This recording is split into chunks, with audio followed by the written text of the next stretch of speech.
Hello and welcome, and today's video I'm going to be sharing with you the best bang for your buck Ark Tames. So without further ado, let's get straight into it. In at number 10, I've decided to put the Thler, as I find this is just generally a really nice Ark creature to have, and being quite a simple knockout tame and relatively easy to trap with no issues whatsoever, and with obviously basically just one step in the tame method, which is knock it out. You could say two if you say feed it, but on top of that, it really is nothing else, and it is just such a versatile creature.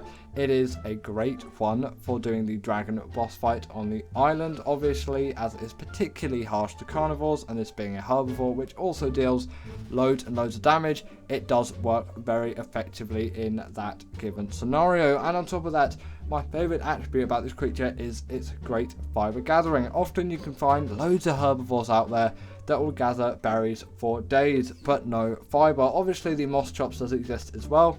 Depends if you get lucky, if you will tame one of those. Another great suggestion, although maybe not the bang for your buck Ark Tame, considering that they can be a little bit of a pain to tame if you don't find the right ones. And, you know, especially if you're playing unofficial, it can be pretty frustrating sometimes, but they're great fibre gatherers too. Just, I really like the way the Thler does it, and the Thler, in my eyes, is quite easy to tame. Yes, you do have to be level 69. Nice. To get it, but that really isn't that bad. Continuing on, I've decided to put the Aloe on this list, and I find loads of people really do like this one, and there might be a bit of a disagreement with what comes later on the list, but that is just my personal preference. We'll get to it when we get to it. I want to talk about the Aloe. This is a very nice, relatively easy to find carnivore. It isn't all too rare, because that does play into the factor. By bang for your buck, I basically mean tames which are really great but easy to tame. I felt that was a bit of a long-winded title, so I decided to change it for the purpose of the video, and I think it works better. Either way, they're not the hardest to find. Just search on any mountainous region really on the island. Ridiculously easy to find in the Highlands biome on Raasclark, though you should have no issues whatsoever. They'll usually be in packs of 3, and the highest level will be determined by the one which has the alpha pack buff, and that's probably the one which you're going to want to tame, or you can just tame all 3 as long as the other 2 aren't really low levels as well, and then you can instantly have yourself a pack of aloes. Sometimes, no matter the level, it is still worth it just to get yourself a pack of aloes to get that pack buff, as yes, you do need 3 to make a pack of aloes, and I'm pretty sure in Ark a pack of anything. And once you've got it, it is a very powerful, nice, easy to use carnivore that is versatile, very mobile, very efficient to use. I might have already said that, and they do a heck of a lot of damage, and the bleed ability as well. Sadly, that doesn't affect bosses in this case, but still, you know, there's another creature on this list which does that exact thing, and it's there for said reason.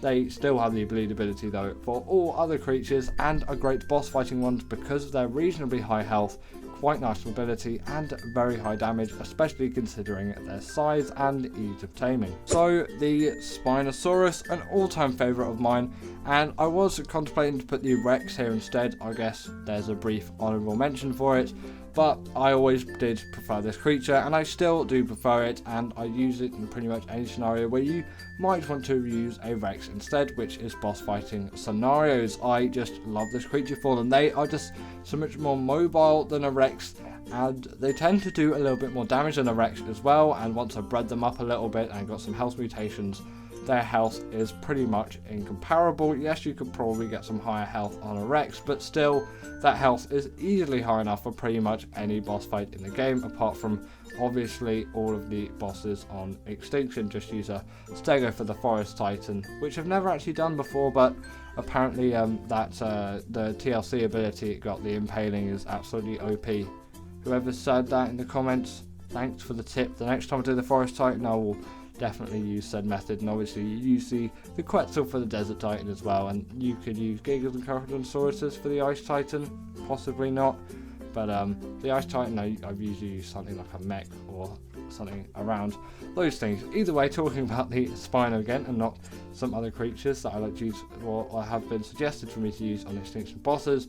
The Spino is that creature, incredibly mobile, has a TLC as well, which got the hydration buff, makes it pretty great for the Moda. It also can turn 360 on the spot, deals a heck of a lot of damage, like I've said, more than the Rex in the cases that I've seen, and they're not too difficult to tame. Yes, a Rex is easier, but I'm thinking you're getting a lot more value with this creature than a Rex, at least in my opinion. Also make some quite great underwater caving creatures as well, if that's something you want to consider, because on the island, all the underwater caves are pretty massive, so they really are a bang for your buck tame, in my opinion. And at number 7, I've decided to put the Caro, and this is where some of the dispute may happen of like, why am I putting the Caro above the Aloe? Well, in my opinion, the Caro is much easier to tame. On ASA, that makes little difference because of the baby taming methods, I know, but you know, killing a Caro is still a lot easier than killing an Aloe, and I find they are very effective creatures. This is a lot of nostalgia playing in, of course, but I do have to factor in my opinions to this list, and the Caro is just an opinion of which I have, which I find is just so strong for me that I simply have to put this creature on the list. And I do recommend, like, just as quite a first carnival for PvE players, for PvP players, I've honestly got no idea, and I admit that I have no idea what's going on with PvP Ark, but for PvE Ark, I would say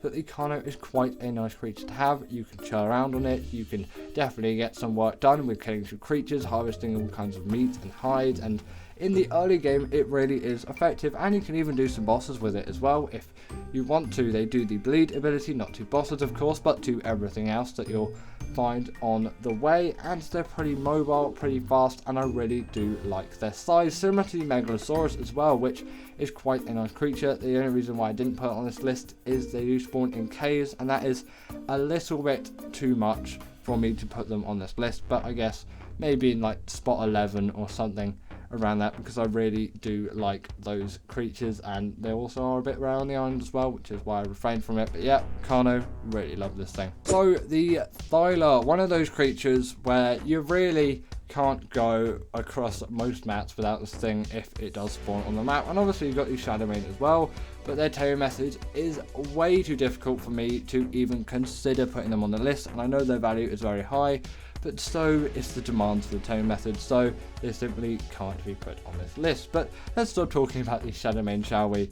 And let's just stop me being off topic altogether and just get back to talking about the Thler. These things that spawn in the Vids biome on the island, they're relatively abundant, and a high level one isn't all too hard to find, and at least I don't struggle with it. Just look on the trees, obviously be careful. I'll probably go in on an RG or something like that, fly through, just scope the area, use a spyglass, and find a Thler of a level which I find to be quite reasonable. I'm usually, if I'm thinking level 150 being the max, then I would go for anything really over a 125, around that kind of thing. But obviously for me, I use, well, it's probably not obvious actually, but I use 50 times difficulty, so that means my creatures are level 1500, just the thing I've been doing. So when I'm looking for Thlers, I'll be looking for ones which are over level 1250. I usually go for 1400s and ones like that, because they tend to be more desirable to me. Either way,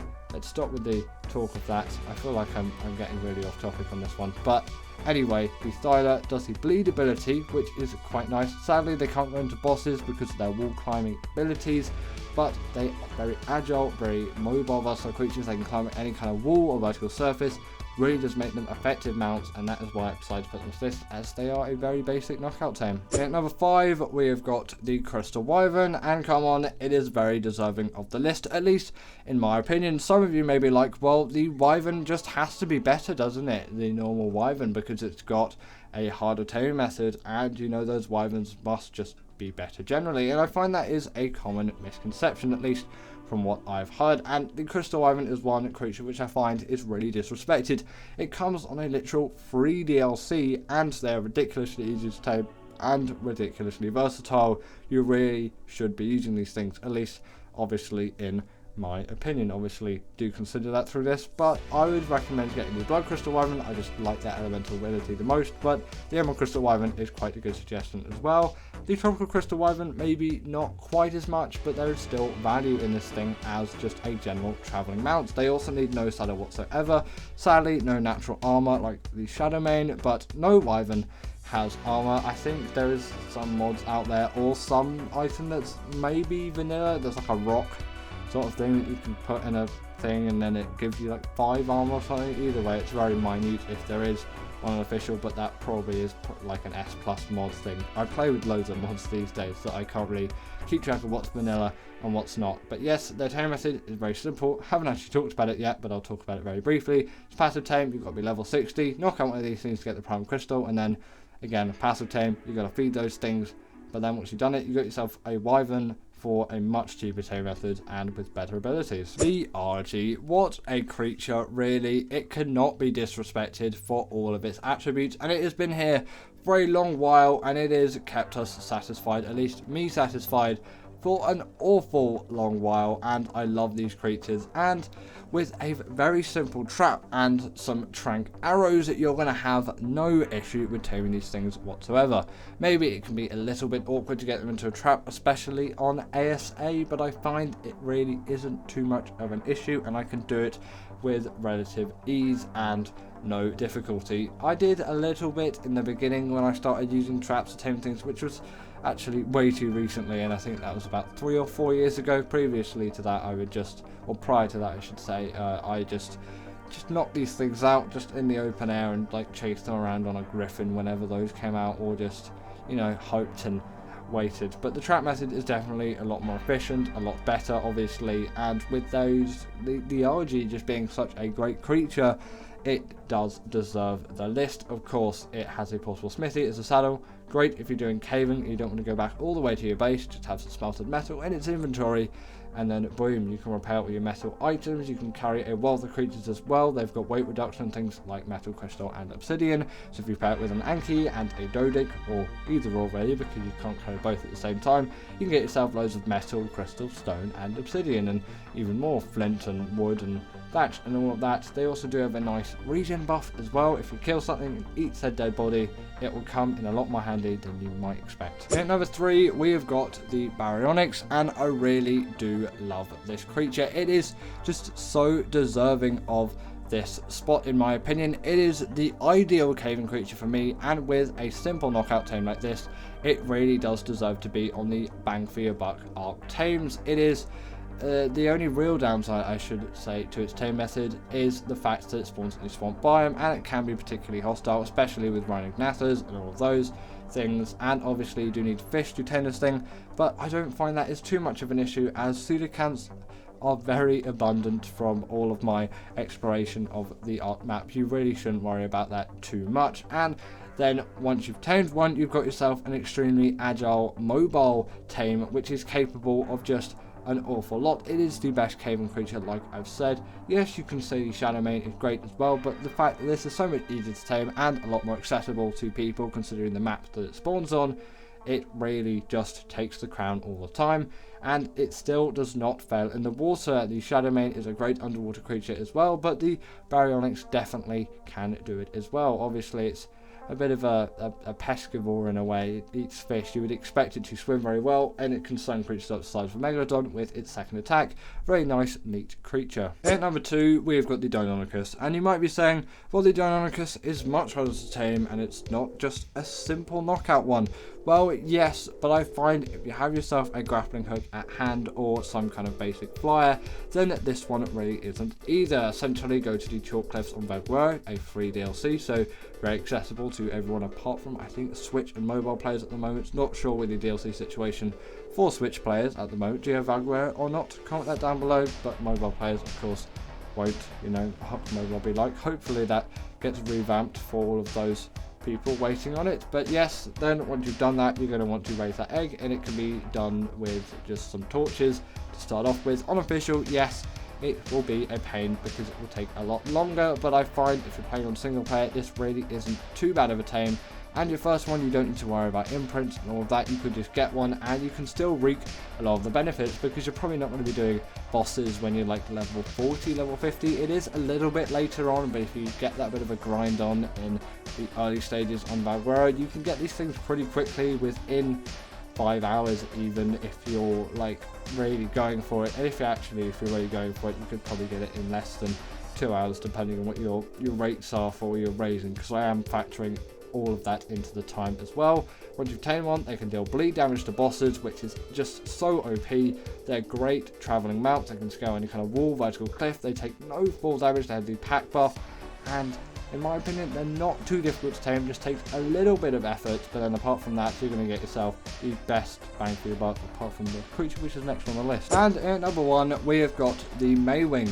Considering that their saddle is unlocked at level 18 and they can be tamed with some trank arrows and just a couple of signs to trap them in, then these do have to really top the list. They are the best traveling mounts out there, hands down. Nothing can beat them. They are fast, agile gliders, yes, not flyers, but still, actually, with the Maywing, if you get the technique right, you don't need an awful lot of elevation, if any really, to keep them gliding over those flatter planes. I have got it in a bit more of a higher gradient area just for the purpose of the B-Rock. Kind of makes it look a little bit more impressive with everything kind of gliding around, but the fact they're unlocked at level 18 in terms of their saddle level, it is absolutely insane. And you'll find with Gen 2, a lot of creatures are very OP, and this is actually, I'm pretty sure, the only Gen 2 creature on the list, but it really is the best bang for your buck Ark Tame. Just so easy and so effective, the best traveling mount out there, like I've said.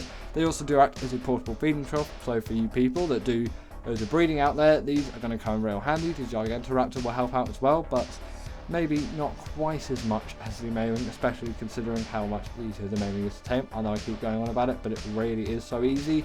And they can also glide across the top of the water, not the worst swimmers in the world, and gather berries too. But anyway, that is the end of today's video, and I really hope that you all have enjoyed this one. As always, comment down below what is your best bang for your buck Ark Tame, and if you didn't agree with this list, then I would like you to put your 10 down below in the comments. I'll see you all later.